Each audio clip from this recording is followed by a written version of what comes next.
Bonjour à tous et à toutes, bienvenue sur votre chaîne AB Connect. Nous revoilà pour finir les vidéos qu'on avait démarrées par rapport à la mise en place d'un contrôleur de domaine sur VirtualBox avec un serveur 2019, Microsoft 2019. Donc sur la précédente vidéo, on avait montré comment on crée un serveur, comment monter un domaine. Et là, le serveur est monté, le domaine est monté. Maintenant, on va découvrir comment il se présente dans notre serveur. Vous voyez sur mon écran AB Connect, le domaine et administrateur en tant que compte admin qui va se connecter sur le domaine. Donc avant de continuer, je vous suggère encore une fois de vous abonner à la chaîne, de partager la chaîne et de poser vos questions et aussi d'activer les notifications pour ne pas rater les vidéos prochaines. Donc sans plus tarder, on va continuer notre vidéo. Donc on va se connecter à notre serveur avec le compte administrateur et ce qui va nous permettre de découvrir notre forêt, le domaine AB Connect. C'est comment il se présente, comment il fonctionne, qu'est-ce qu'il y a dedans, qu'est-ce qu'il n'y a pas dedans, qu'est-ce qu'on pourrait mettre. Et tout ça, petit à petit, on va faire quand même. L'objectif, c'est de créer un serveur, de montrer comment on les crée sur VirtualBox, comment montrer un domaine, comment monter un domaine et comment l'alimenter. Et au fur et à mesure, on va agrandir, on va poursuivre le cheminement. Ça sera une sorte d'apprentissage de début jusqu'à la fin. On va finir par peut-être faire des choses beaucoup plus merveilleuses. Donc avant tout cela, on va découvrir avant tout c'est quoi un domaine Active Directory, comment il se présente. Donc sans plus tarder, on va se connecter avec le mot de passe. Donc hop. Et là on s'est connecté, on est sur notre domaine. On va ouvrir la console d'administration. Donc là, on avait installé les rôles ADDS et le rôle DNS. On a le nom de notre ordinateur qui s'appelle SRV AB Connect. Le domaine, c'est abconnect.labo. Il a une adresse IP fixe, donc on lui a mis une adresse IP fixe. Pour un serveur, ne doit pas avoir une adresse IP dynamique. J'ai vu des choses où il y a des serveurs qui ont une adresse IP dynamique. Un contrôleur de domaine qui est censé être un DHCP, un serveur DHCP, en l'occurrence, ne doit pas être en DHCP lui-même. Donc, et pour éviter cela, mettez vos serveurs Active Directory dans tous vos serveurs d'ailleurs, tous vos serveurs, mettez-les en IP fixe. C'est une règle, c'est comme ça. Il ne faut pas qu'un serveur bouge d'IP tous les matins. Donc voilà, on va continuer à vous présenter tout cela. Donc ADDS, DNS.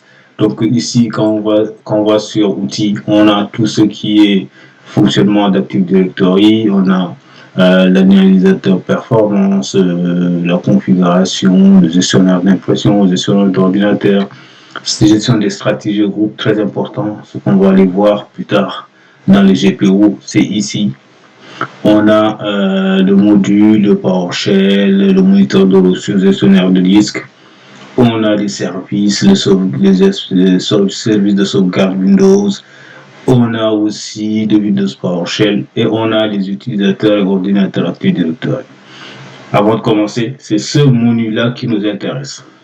Donc ce menu-là, c'est celui qui permet de gérer tous les utilisateurs et tous les objets qui vont être dans l'Active Directory de notre domaine AB Connect. Donc on va aller dedans. Pour ceux qui découvrent, vous cliquez dedans et vous atterrissez ici. Donc ici vous avez votre onglet utilisateur et ordinateur Active Directory. Donc là vous avez le domaine. Ici vous avez les computers. Donc ici il n'y a rien pour l'instant parce qu'on n'a pas d'ordinateurs qui sont dans le domaine. Ici on a notre domaine contrôleur qui est SRV AB Connect, c'est le contrôleur de domaine. Donc, et ici on a les utilisateurs. Donc ces trois menus là qui sont très importants dans un Active Directory, c'est celui-là, utilisateur, computer et le domaine lui-même, et tous les autres sont aussi importants, mais pour celui qui découvre un contrôleur de domaine, c'est là qu'il doit pour l'instant s'appuyer pour essayer de comprendre comment ça fonctionne, parce que la plupart des gestions des organisations se passent ici, dans ces trois menus-là. Donc ici, ce qu'on va faire, on a le compte administrateur, donc, qui sont là, administrateur du domaine, administrateur clé, administrateur utilisateur du domaine ici. Si on va dedans, les membres, on n'a personne pour l'instant, à part l'administrateur lui-même et le compte. Donc ici, on va aller juste pour faire simple. On va commencer par créer notre architecture dans le contrôleur de domaine. Donc ici, il faut qu'on crée quelque chose qu'on appelle notre entreprise, notre unité d'organisation principale. Et dans cette unité d'organisation, il faut qu'on mette quoi? Il faut qu'on mette déjà, par exemple, imaginons qu'on a une entreprise qui s'appelle AB Connect Info. Et dans cette entreprise-là, on doit avoir des services, on doit avoir la direction, le service informatique, on doit avoir le service commercial, on doit avoir le service communication, on doit avoir le service logistique. Et dans tout cela, dans chaque service, on va l'organiser en tant qu'unité d'organisation. Et dans cette unité d'organisation, on a quoi? On a des équipements, c'est-à-dire des objets, ordinateurs, et aussi on a des utilisateurs. Donc nous, ce qu'on va faire, on va créer déjà la première OU principale qui est notre organisation. On va l'appeler AB Connect. Donc ici, on va aller vers nouveau, unité d'organisation. On va nommer, on va l'appeler AB Connect.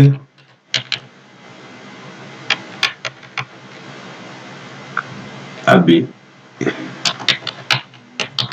C'est de AB Connect.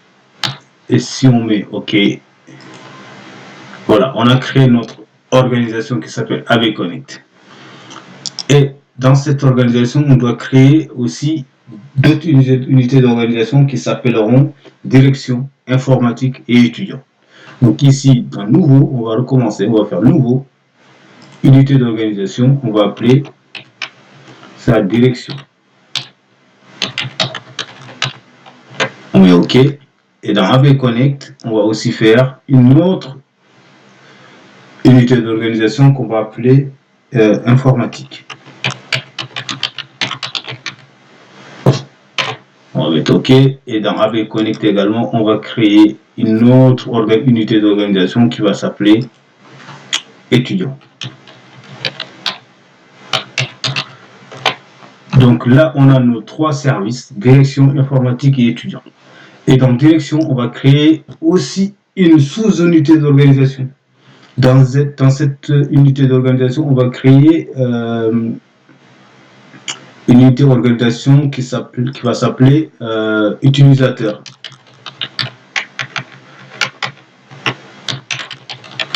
Donc en fait, ce qu'on va faire, c'est que tous les gens qui sont membres de la direction, on va les mettre ici. Et aussi, ici, on va créer une autre unité d'organisation qui va s'appeler ordinateur. Donc, dans la direction, on a des utilisateurs et des ordinateurs. On va faire la même chose avec informatique. Donc là, on se pose sur l'informatique. On met nouveau, une nouvelle unité d'organisation, utilisateur. On met entrée.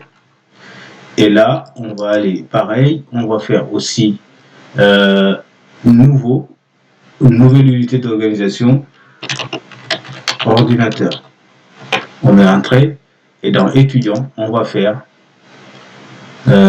nouveau, une nouvelle unité d'organisation, utilisateur. En fait, c'est très important de s'organiser comme ça. Et ça permet de cadrer et aussi de savoir où est-ce qu'on est, qu'est-ce qu'on fait et qui appartient à quoi. Et ça, c'est plus tard. Quand on mettra en place des GPO, c'est-à-dire des stratégies de groupe, on posera les règles des filtrages par rapport à l'unité d'organisation qu'il faut, par rapport au groupe qu'il faut, quels sont les droits qu'on va donner aux directeurs, quels sont les droits qu'on va donner aux étudiants, quels sont les droits qu'on va donner aux services informatiques. Donc dans tout cela, il faut qu'on sache où est-ce qu'ils sont, comment ils sont positionnés, avec quoi. Et dans ça, à partir de ce moment-là, nous avons une possibilité de filtrer, de poser des stratégies de groupe, de sécurité qui vont permettre que ça s'applique à l'unité d'organisation que l'on souhaite. Donc, du coup, ça, c'est très, très important et je vous conseille de faire comme cela parce que c'est la règle, en tout cas, qui nous permet d'être beaucoup plus clair, beaucoup plus fluide dans ce que nous faisons. Donc, ici, on a déjà fini. Donc, si on réduit, on sait que voilà, on va faire un résumé. On a créé une unité d'organisation qui va s'appeler AB Connect, c'est-à-dire notre maison mère, on va dire. Et dans cette maison, on a 3 services distincts. Dans chaque service, on a direction, on a le service informatique et le service qui regroupe les étudiants. Et dans direction, si on clique dessus, on a les utilisateurs, on a les ordinateurs.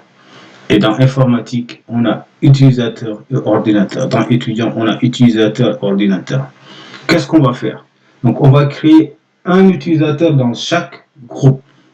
Donc, ici, dans la direction, on va dire qu'on a quelqu'un de notre direction qui est utilisateur. Dans utilisateur, ici, on va créer un utilisateur, on va dire c'est lui le directeur du site, c'est lui le directeur de l'école. Comment il s'appelle? On va choisir des noms un peu courts pour ne pas des mots simples, des noms, des prénoms courts qui nous permettent, parce qu'on est dans un labo, ça pourrait être monsieur tel, nom tel. Nous, on va choisir quelques noms simples. Par exemple, ici, le directeur d'AB Connect, on va dire qu'il va s'appeler Bob. Donc, le prénom, c'est Bob. Ah bon, Bob. Le nom, on va laisser comme ça. Et le nom d'ouverture de session, on va dire c'est Bob. Et on met suivant. Donc, et quand on crée un utilisateur dans un domaine Active Directory, il y a une règle de sécurité, il y a une règle de RGPD, il y a une règle aussi de sécurité informatique. On doit proposer à l'utilisateur de changer son mot de passe à la prochaine ouverture de session. Comment ça se passe? C'est-à-dire, quand on crée un utilisateur pour quelqu'un qui arrive dans un service de direction, on va lui créer un mot de passe, je ne sais pas comment on fait ça, on dit 1, 2, 3, 4, 5, et on confirme 1, 2, 3, 4, 5. Et il faut qu'on donne la possibilité à cette personne-là, qu'une fois qu'elle est connectée sur son ordinateur, qu'elle puisse modifier le mot de passe, de l'enregistrer, de le personnaliser et de le complexifier. Donc il y a une règle de complexification des mots de passe dans Active Directory. On aura le temps d'y revenir et on fera une vidéo par rapport à ça, comment mettre en place cette règle-là, c'est-à-dire combien le nombre de lettres, combien le nombre de chiffres, combien la date d'expiration du mot de passe, tout ça, on peut voir ça plus tard. On fera des vidéos sur ce point-là. Mais aujourd'hui, on va expliquer comment on crée un utilisateur dans un domaine et c'est ce qu'on est en train de faire. Ici, on doit, dans une entreprise, on doit laisser cette partie cochée. L'utilisateur doit changer de mot de passe à la prochaine ouverture de session. Ça permet à cette personne-là de choisir elle-même, parce que nous qui sommes derrière en tant qu'administrateur réseau ou système ou directeur du service informatique, on n'a pas droit de connaître le mot de passe de la personne qui travaille à la compta. On peut manager le mot de passe, on peut le changer, le modifier, mais à chaque fois, on doit donner, c'est un devoir, c'est un droit. Il faut donner la possibilité à la personne de changer son mot de passe. On ne doit pas le connaître. On doit connaître le mot de passe provisoire. J'insiste dessus parce que c'est important. Beaucoup de gens laissent des post-it devant les écrans, ils laissent le mot de passe ou le mot de passe connu par tout le service. Imaginons, je ne sais pas, un frigoriste, quelqu'un qui travaille, un stagiaire qui vient, un livreur qui vient, qui est très doué en informatique, mais c'est pas son métier, il a un métier parallèle, qui passe dans des bureaux pour livrer quelque chose.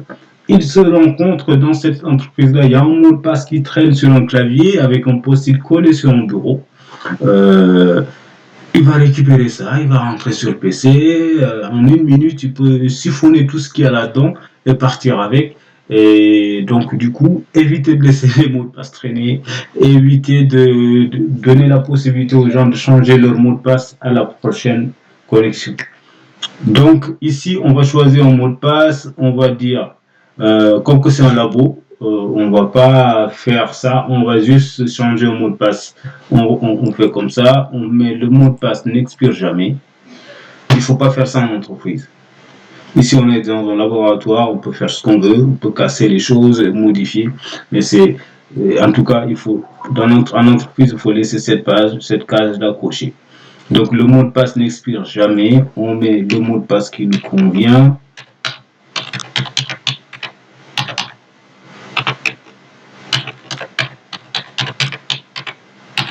Voilà, on a créé le mot de passe du directeur qui s'appelle Bob, on met terminé. Donc, Windows ne peut pas définir le mot de passe pour Bob car ce mot de passe ne correspond pas aux critères de stratégie de mot de passe. Vérifiez la longueur du mot de passe minimale, la complexité du mot de passe et l'historique des critères de mot de passe. Ce message-là, je tenais à vous le montrer et j'ai fait exprès. Pourquoi ? Parce qu'en fait, c'est qu'il y a une règle de stratégie de mot de passe qui est mise et il ne faut pas que ce mot de passe-là soit pas dans le cadre de ce qu'on a établi. Donc nous, ce qu'on va faire, on va recommencer, on va ressaisir le mot de passe qu'il faut, donc parce que sinon, ça ne marche pas. Donc on va voir avec celui-là, peut-être il va accepter. Voilà, et on est terminé. Et là, il a créé le Bob. Donc, on a mis un mot de passe qu'il faut avec les règles qu'on a respectées. Et là, notre utilisateur Bob a été créé. Ici, on a tout ce qu'il faut. Bon, manuellement, on peut remplir des choses, mais on peut aussi aller plus loin dans un sens où il faut, on pourra automatiser les choses. Ici, ce qui se passe, c'est que on a créé un nom, Bob, qui est là, on a son compte, les propriétés, il est membre de l'utilisateur du domaine, donc du coup, il n'y a pas de groupe, il n'y a pas grand-chose dans ce compte-là. Dans l'organisation, il se trouve, on peut mettre ici fonction, directeur, et le service, société, on va dire Servez Connect. Et le service direction. Tout ça, on pourrait l'automatiser. C'est les informations qui permettent de définir l'utilisateur. On met appliqué. Et quand on revient en compte, on a ici ce qu'on a mis, le mot de passe n'expire jamais. Si on veut que le mot de passe expire et qu'il change son mot de passe, on coche la case. Ici, dans général, on a ici, et on peut mettre description directeur pour que quand on voit le compte, on sait que c'est lui le directeur. Donc du coup, par exemple, là, la description directeur apparaît. Ici, on a créé un compte Bob dans étudiant. Donc on se rend compte que Bob est dans étudiant. Et il est directeur. Donc c'est pas correct, c'est pas ce qu'on veut. Donc du coup, ce qu'on va faire, on va juste aller déplacer ici le Bob dans les utilisateurs par exemple, quand on va dans des utilisateurs de direction, Bob n'y est pas. Il est ici, dans ceux d'étudiants. Donc on lui a donné les caractéristiques de direction alors qu'il n'est pas, il est dans le groupe des étudiants. Donc ce qu'on va faire, on va le déplacer. Donc pour juste déplacer Bob, on va aller là, on va le prendre comme ça, on va le glisser dans utilisateur de direction. Et il va nous dire le déplacement d'objets dans le service domaine peut empêcher le bon fonctionnement de votre système existant. Par exemple, Le déplacement d'unités d'organisation peut se répercuter sur le mode d'application des stratégies de groupe au compte qui y réside. Voulez-vous vraiment le déplacer? C'est important de lire les messages d'alerte. Parce que ça veut dire quoi? Ça veut dire si on déplace Bob du groupe étudiant pour le mettre dans direction, si on avait des stratégies de groupe de étudiants qui étaient déjà en place et qui s'appliquaient à cet utilisateur-là, Bob, tout ça, ça ne marchera plus pour lui parce qu'il ne fait plus de ce groupe. Donc, il sera, ce qui va s'appliquer dans la direction va s'appliquer à lui. Donc, quand vous mouvez les choses, quand vous bougez les choses, il faut être sûr de ce qu'on fait. Il faut être sûr aussi de ce qu'on est en train de faire. Donc, ici, nous, on est vraiment sûr. Donc, on met oui. Donc, Bob, il est plus dans étudiant. Et là, si on va dans direction, on a Bob. Donc, ce qu'on va faire dans informatique, on va aller créer un utilisateur ici, utilisateur. On va aller là. On va l'appeler Paul cette fois-ci. Donc, Paul, et le nom, c'est Paul. Avec minuscule. On va lui donner un mot de passe. On va dire que le mot de passe n'expire jamais. Et on va mettre un mot de passe assez complexe.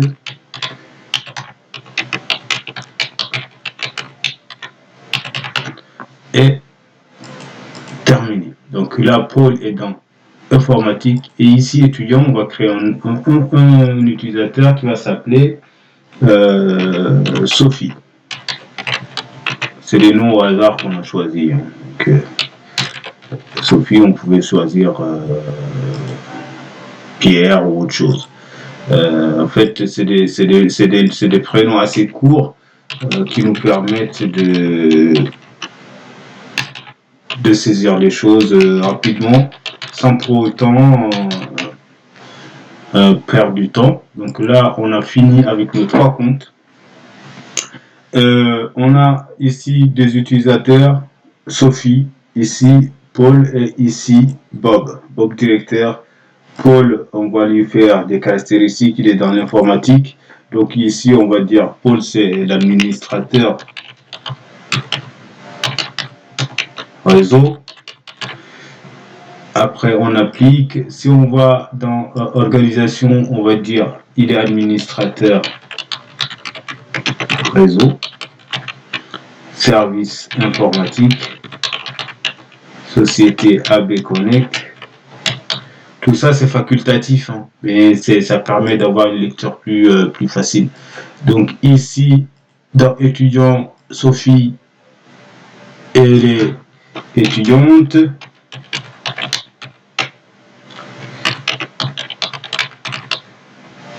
Étudiante. Donc si on met appliqué, on va dans organisation, on met étudiante.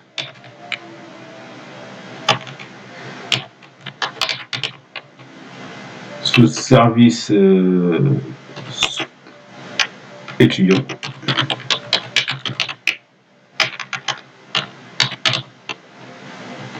Et société AB Connect. Alors.